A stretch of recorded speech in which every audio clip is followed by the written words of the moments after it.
Hi, welcome to this special series of Ask Dr. Betters. My name is Melissa Weisenfels, and it is my privilege to serve as the Executive Director here at MARKINC.org.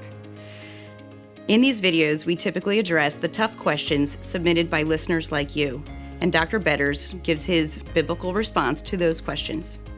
Today, we want to share in a special series devoted to marriage as we invite Chuck and Sharon to join us in this conversation. MARKINC is celebrating its 25th anniversary this year, and it's also the 50th anniversary of Chuck and Sharon's marriage. So we wanted to dig in and ask them some tough questions, particularly pertaining to marriage. So let's jump right in and ask some questions. 50 years. First of all, congratulations. That is certainly an accomplishment. There are a lot of people out there who are struggling in their marriages, and we receive questions from them all the time. There's a lot of pain, there's a lot of suffering, there's just challenges that they're facing that they don't know how to navigate. So with that, looking at your marriage from the outside in, it looks like you both have an ideal marriage. But I know personally from knowing you all these years that you've faced a lot of serious trials and challenges, one of which was the loss of your 16-year-old son, Mark, your diagnosis, Sharon, of breast cancer, and other illnesses that you've battled. The question I want to ask today is, did God just bless you and your wife with a near-perfect spouse? Or were you blessed with an easy marriage that allowed you to face those trials? Well, it depends on which one of us you ask as to who says, who gives the best answer on that one. But marriage, for us, the one word that comes to mind when I think about our marriage of 50 years is the word grace. That, yes, marriage is tough. Marriage is hard work because, you see, you're bringing two sinners from two distinctly different backgrounds, and ours could not be any more different in terms of our backgrounds than the normal marriage is. I came from a background that was extremely verbal and extremely picturesque, and she came from a more restrained environment where we saw our parents interact a certain way. I saw mine interact a certain way. She saw hers act a certain way. We were raised as children one way in my home and another way in her home. So when you bring those two distinctly different backgrounds together and you put them under the same roof with all of the sins that go with it, my sin nature, her sin nature, the damaged flesh from years of being raised, sometimes the wrong way, other times the right way, it makes it extremely challenging. So from the outside, I know it appears to most people who have known us a long time that we do have a perfect marriage. But what makes it a perfect marriage is it's perfect for me and it's perfect for her. So what works for us may not necessarily work for you unless we are looking at certain non-negotiables in marriage. There are certain key non-negotiables in marriage, which throughout this series we will get into. Non-negotiables being my relationship to Jesus and her relationship to Jesus. It's a simple diagram. It's a diagram that basically says, well, we're on this triangle, and God is at the top of that triangle, and I'm on one end at the bottom, and she's on the other end. And the closer you draw to the Lord, the closer you draw one to another. And that has proven to be true for both of us, especially, as we'll talk later, especially during those times of crisis and during those times of sinfulness, where I am learning things about my sin nature and she's learning things about her sin nature, and we learn how to work on those things together. So there are certain non-negotiables. Our relationship to Christ is at the top of the list, mine and hers. And if I know I am growing closer to the Lord and she's growing closer to the Lord, then inevitably we will be growing closer to each other. But Melissa, that's hard work. That's difficult.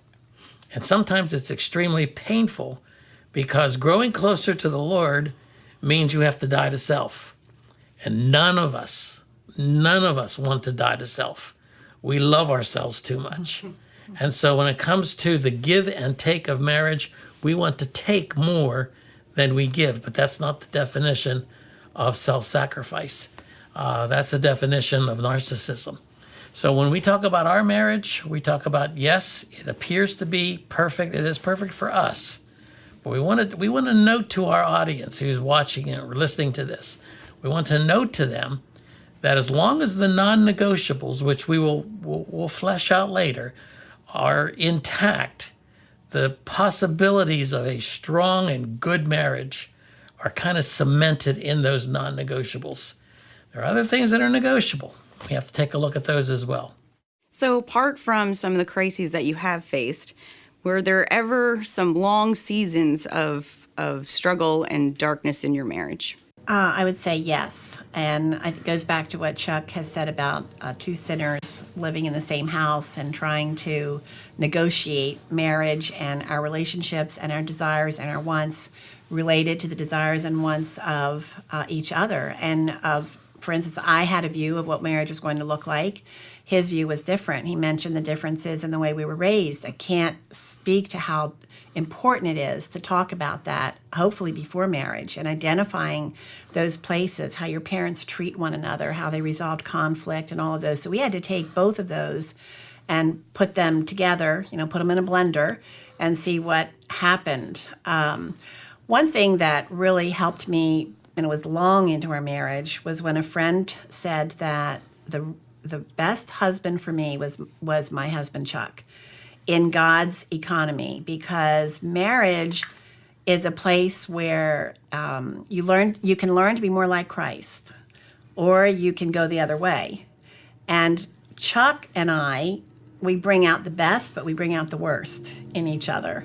And when we bring out the worst, that's an opportunity, and it took me a long time to understand this, to look at myself and to say, all right, what am I contributing to this? Because I'm very strong-willed. I think what I believe is right. I'm mellowed in my old age, but in the early years, poor Chuck, he had to deal with his strong-willed wife, and of course, he's not any wilting flower, so you can imagine what that was like. I just learned, we'll talk more about some of the life lessons I've learned, but sure, we had periods that were dark and hard and painful. And what would you say was at the root of those dark seasons? Was it the communication piece? Well, I think sin and pride. Like I mentioned, we're both strong-willed, we're both right, all the time. At one point, Chuck actually said to me, you're not my Holy Spirit.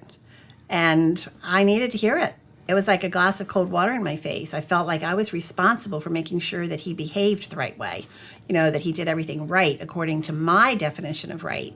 And there were times where he was going to do things the wrong way, but in God's plan, those were the times where God was going to transform him into a more mature, godly man, into a better husband, a better leader.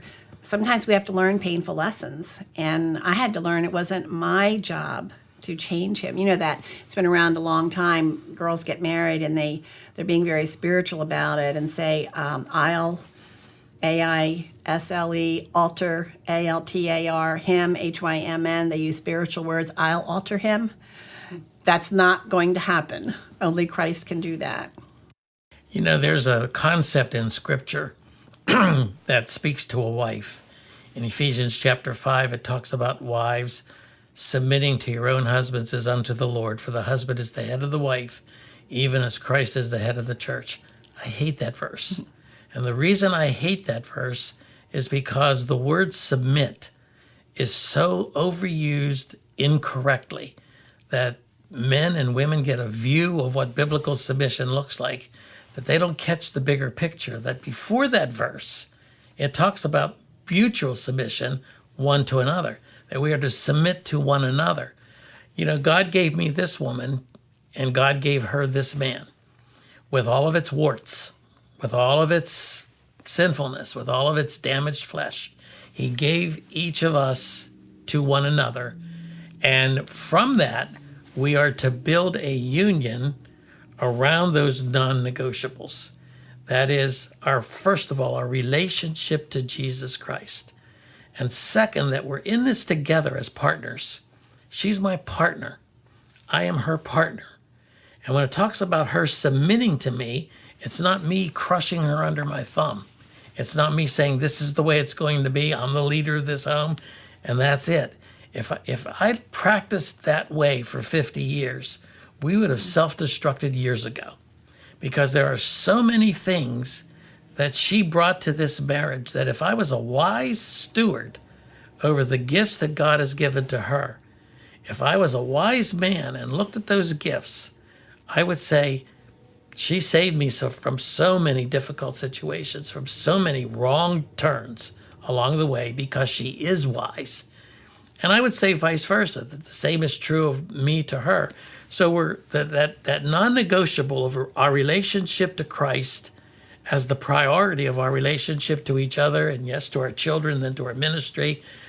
But couple that with the fact that there is a unique partnership in marriage, that like in a law firm, when lawyers get together in a conference room, or any business where there are partnerships, it would be so unwise for the leader, for the number one man, the number one person in that organization, not to pay any attention to the people that he's hired to be around him, the people that have something to offer to whatever the question might be. So he listens carefully, because these are his partners. He may have it wrong, and they may have something to say that they get it right. One of the qualifications of a spiritual leader in his home is that he manages his own household well. A manager, of course, I'm a sports nut, and a manager is somebody who sits on the bench. He looks around at all the talent that he has been given. This guy can hit a curveball. This guy can hit a fastball. This guy is a great left-handed hitter to right-handed pitchers, vice versa. And he looks at all those statistics, and then he puts his players into a position where they are most likely to succeed. I think, Sharon, you were talking this morning about one of the first gifts I ever bought you. Yeah. I think, when we talk about the non-negotiables, one of them is mutual submission. And each one of our non-negotiables you can break out into very practical application. And so with mutual submission, there has to be trust there. There has to be respect. I've talked to a lot of wives who say, my husband just doesn't respect me. And husbands who tell Chuck, my wife doesn't respect me. So that's a core value that flows from the non-negotiable, which we learn about in our relationship to Christ, that there is a mutual submission and there is a stewarding of gifts. And when I had 3 children, Dan was born in November, and that Christmas, my husband gave me a typewriter, an electric typewriter, which was wonderful because I had done all of his papers in seminary on a non-electric typewriter, if you can imagine what that was like. But he said, I know you have a passion for writing. I want you to start writing, and here's a tool for you. And so I was so excited about this, and I was determined I was going to write a novel about Hosea, which was an enormous project. And I began to write it, and I think I had written 4 pages and realized this is a season of life thing. This is not the right season of life for me to do this. But he had put hands on that gift and encouraged me that someday you are going to be a writer. And I want you to know you're free to do that, and I will do whatever I can to help you do that. And so I began saving articles and just preparing for that day. When I had opportunities to speak, it was self-sacrificial for him to say go, because that meant he was alone, and it was during a very painful time in our marriage, and yet he could see this is good for Sharon. And it's a way to redeem the pain, and so I'm going to encourage her to do this. So releasing me and encouraging me often where I didn't think I could do it, and it was outrageous to think I could do it, and yet him seeing something in me that pushed me, and he did that with our kids too, of seeing those gifts and stewarding those gifts. But I think a core value is respect. And so, I mean, even that goes into communication, is when we get into an argument, is to remember, okay, I'm going to respect this man. I'm going to listen instead of thinking of how I'm going to respond to him. And I'm going to think the best of him instead of thinking he's on a wrong track because his heart is so messed up. So it's challenging. It's a lifetime of challenge. Sharon, thank you for sharing those encouraging thoughts. I think they're very helpful to hear that there are some practical steps that we can take in our marriages and with our spouses. Chuck, I want to ask you next, in your marriage, have you gone through some long seasons of trial, and how did you get through those dark seasons? Well, we've been married for 50 years, so there are going to be long periods of testing. Things that are going to test us personally and things that are going to test us maritally. And over these 50 years, we've had some pretty tough things happen to us that really tested the principle of partnership, really tested the principle of is our priority really our relationship to Jesus and therefore our relationship to each other? And so those non-negotiables get put to the test in the crucible of affliction. That's where it happens. It happens when we're tested. If we're never tested and everything's hunky-dory and we're doing great, everything's fine, we never have a crisis, we never have a trial, how can we ever test the strength of our marriage and the strength of the metal of our marriage? I mean, I went through a bout of serious depression. We've been through years of church conflict. We've been through Sharon developing breast cancer, and each one of these crises got progressively worse. Each one got progressively more difficult, leading up to the loss of our son, Mark, in 1993, when he was 16 years old. I mean, most statistics say most marriages don't survive the loss of a child. But we were forced at that point to look at our partnership. We were two wounded soldiers trying to drag each other off the battlefield. For me as a man, that was probably the hardest part of the grief journey, was to watch my family, our other three children, suffer, watch my wife suffer, and try to figure out a way for me to fix something that I could not fix. And so I walk onto that same battlefield that they're on. I'm all bloodied up. They're all bloodied up. And I'm trying to drag them, and they're trying to drag me off the battlefield to bring the healing that's necessary. And that forced us. I mean, it really forced us to test the principles of what a real partnership in marriage looks like. When she was strong, I was weak. When I was strong, she was weak. And we had to minister to each other in the context of horrific pain. I mean, during the breast cancer battle, I knew she was struggling with self-image and all those other things that go with it. And I had to minister to her from a man's perspective to make her understand that my love for her is not dependent upon what effects took place from her surgery. I had to look at her from the perspective of this is my sister in the Lord. This is my partner in ministry. And so I had to minister to her from that. And that meant I had to yield my own self-interest, and I had to develop an understanding of what she's going through. She's done the same thing to me. During the years of depression, difficulties with depression, it was terrible for her. It was very difficult for her to, how can I fix this? How can I, and maybe we'll talk about this later in another part of this series, but when you have a true partnership and you say that when you're standing at the altar and you say, for better or for worse, most couples don't understand what that means, because if they're standing at the altar, everything's better. Everything's good. He's handsome, she's beautiful. Everything's great when you're standing at the altar. But then you move in together, you live together, you learn each other's warts, you learn each other's sins, and then those dark times hit. And those dark times, they're not over in a day or two. They're over a period of weeks and months and sometimes years, where you have to put the pieces of all of that back together again. And that's not easy if you don't have your priorities right, your relationship to Christ. And that's critical that you see each other as partners in ministry, and that your job, your task in the marriage is to get a hold of that wounded soldier and drag them off the battlefield, even though you're bleeding profusely. That's not easy. That's hard. It's painful. And it does cause those long periods when they're over. You're able to look back and say, wow, this is what God did. We didn't see him working all along. We thought he had deserted us.